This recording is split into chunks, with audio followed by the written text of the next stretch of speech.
This is Google Home together with the ESPNcricinfo Smart Update. We're looking back at game number 47, the semi-final that was played between England and Australia, a game that England won rather comfortably. I'm Nikhil Naz, with me is Dan Vettori. Okay, Google, match summary for today's match between Australia and England.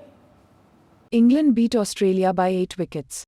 England scored 226 for 2 in 32.1 overs and Australia scored 223 all out in 49 overs. Right now, Dan, that's as one-sided as an encounter that you'll see. With Australia, we knew that England may be slight favourites, but not a result that we eventually saw. No, they really backed up their previous two performances with the dominant performance and all facets as well. I think the way they started with the ball, the way that Morgan used Rashid and he was a wicket taker, and then to close off the innings, and then once again the dominant partnership between Bairstow and Roy. So a complete performance by England, and it will keep growing their confidence because they have been playing so well as of late. There were plenty of good opening partnerships this World Cup. People would talk about, Rohit Sharma, Shikhar Dhawan, then KL Rahul. Then you also had good openers for Pakistan doing well. So plenty of good openers around for Australia as well, Finch and Warner. But is it fair to say Bairstow, Roy, the best by far this World Cup?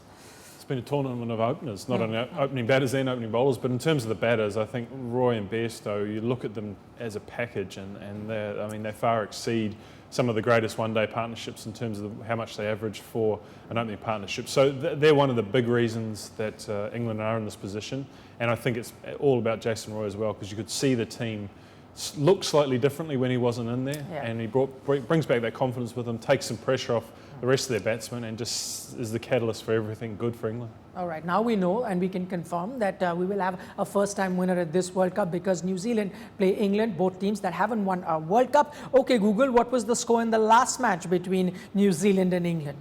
England beat New Zealand by 119 runs.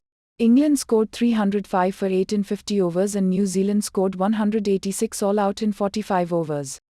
Right, and that again was a one-sided encounter in Durham. England, the runaway winners there, but New Zealand would take some heart from the fact that, in the game versus India, no one gave them a chance, yet when it comes to knockout, it's a completely different ball game.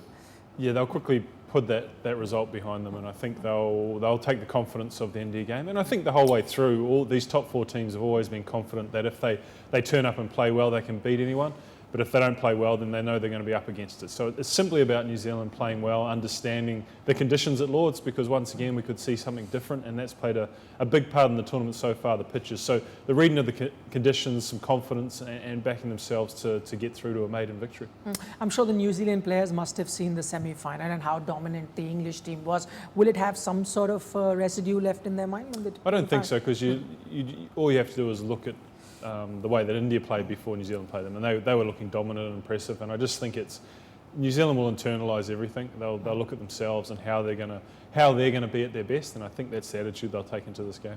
All right, thanks so much for joining us. Just a reminder that then for our viewers, if it's early morning or you're returning from home, you can get ESPNcricinfo's daily news on Google Home as well as Google Assistant on your phone. This was Google Home together with ESPNcricinfo Smart Update.